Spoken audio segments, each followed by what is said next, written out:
Yeah, so while this economic collapse is going on, and we have head of the Treasury Department threatening our country and our Congress, threatening the American economy, and the whole country's in a large depression, these guys are making record profits. Obama is asking for $33 billion more for a war that he said he was going to end, which is its own contradiction in itself. This is on top of a record $708 billion, record amount for DoD spending for next year. Most of this money, of course, well, it says right here out of the AP article, will go to pilotless drones used for surveillance and attack in Afghanistan and Pakistan.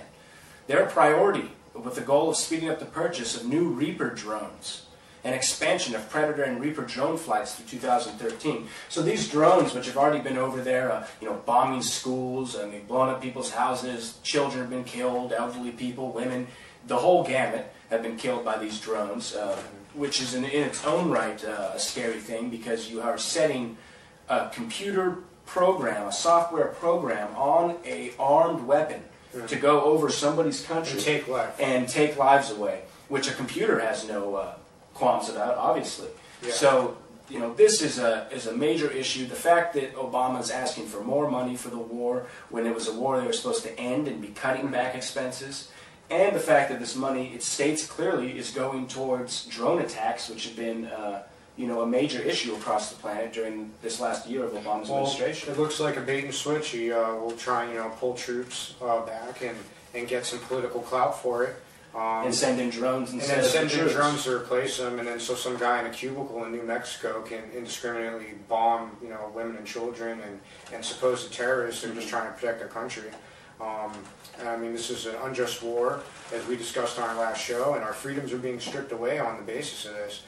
So while they want to spend $33 billion more on this injustice, we have Obama also is proposing, his administration wants to do what's called a financial crisis responsibility fee, which is pretty much, as far as I'm concerned, too little and too late, and it's not in the right place. If you want to do something, you need to get to the root of the problem. Taxing the big banks is probably just going to be passed down to consumers. It's going to be, I think it's $90 billion over the course of 10 years it's going to cost the banking industry. So, I mean, that's going to be other ways that we're going to eat it in the form of fees and interest and all that kind of thing. And I've already seen the banking industry sending this down the line to its consumers, to its customers.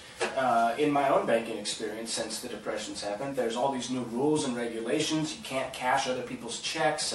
If your check's from a different bank, it doesn't show up in your account for 3 days. I mean, all these new rules that were put in because these other banks went insolvent because they made bad decisions on fake money, and now we have to pay for them as an average person. It's criminal.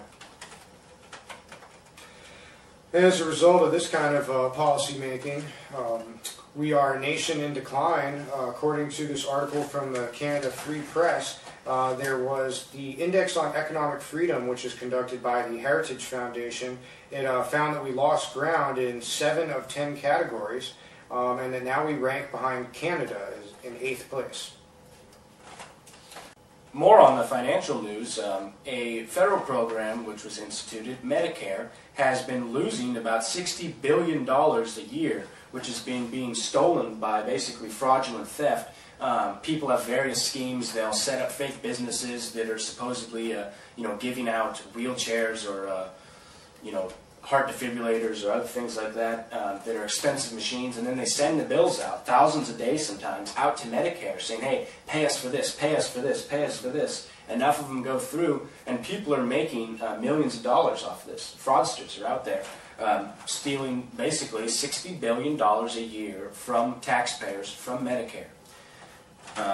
Yeah, there's 60 Minutes actually did a really good expose on this, and they went to all these business offices and business parks. They're supposed to be staffed, and there's no one there. They're pretty much just a front for this basically like it's a giveaway of our tax money. It's like if our government said, "Oh, we're going to take care of your health by rolling a cart of hundreds of millions, billions of dollars into an alley and leaving it there with no supervision." I mean, it's just absolutely insane what they're doing with our money.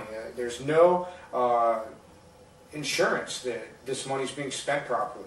And MSNBC says that the criminals regularly shift their billing schemes. Years ago, they saw lots of phony bills for milk supplements. After that, they had crooked company owners were doing medical equipment, wheelchairs, breathing machines, like we said. Next came phony AIDS infusion treatments and home nursing care. Latest false billing schemes involve bogus home therapy services. So, I mean, these people are criminals. Obviously, they're defrauding the government, defrauding the taxpayer for billions of dollars a year. This needs to be getting a handle of. This is major corruption. And as we said earlier, once again, it just shows you can't just throw money at a problem. It has to be done logically. You have to get down to the root. I mean, this Medicare system, it doesn't do anything preventatively for health. It doesn't change the fact that the FDA has utterly failed in protecting us from poisonous food and drugs, and the same goes for our Environmental Protection Agency. If we didn't have a toxic environment and a diet, because you are a product of your environment, we live toxic lives, and that's generally why we're sick. So, I mean, you can give out money all day long for treatment. I mean, that's not going to cure anybody. Let alone it's going to induce fraudulent schemes like this that are occurring where it's a direct theft by the people, basically. Yep. In other financial news, there will be a bipartisan 10-member committee which is going to be investigating what caused the financial collapse in the fall of 2008. This committee apparently is modeled after the commission that investigated the September 11th terrorist attacks. So we could probably expect the same amount of inquiry and actual discussion to go on here. I predict that we will not find out the true reason. They're not going to explain that the Federal Reserve pumped up markets. They're not going to explain that all of this fiat money that was created, that created a bubble of a housing market in the first place, is what's really to blame. And the deregulation of protections we've had since the Glass-Steagall Act being removed under Clinton, and which Geithner and Bernanke and Larry Summers have we're all a part of. Yeah. So basically, it's all the same group of people that are involved in this criminality, and they say, the executives say they apologized, and the Daily Mail, which this article comes from, said Americans, the commission said Americans have a right to be furious about the hefty bonuses banks paid out after getting billions of dollars in federal help, which I hope everyone remembers that. The government gave out really trillions of dollars in total to all of these different banks and companies, and they then gave out bonuses to their executives. When bonuses. They're failing.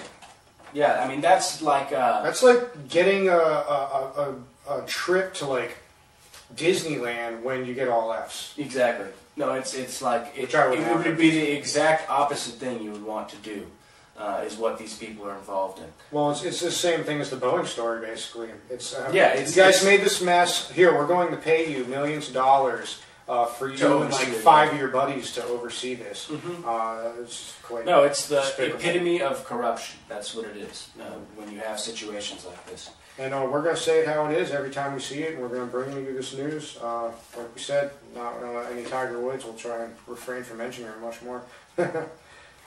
So speaking of the EPA, this story comes from Natural News, and it's 6 deadly chemicals you're carrying in your body.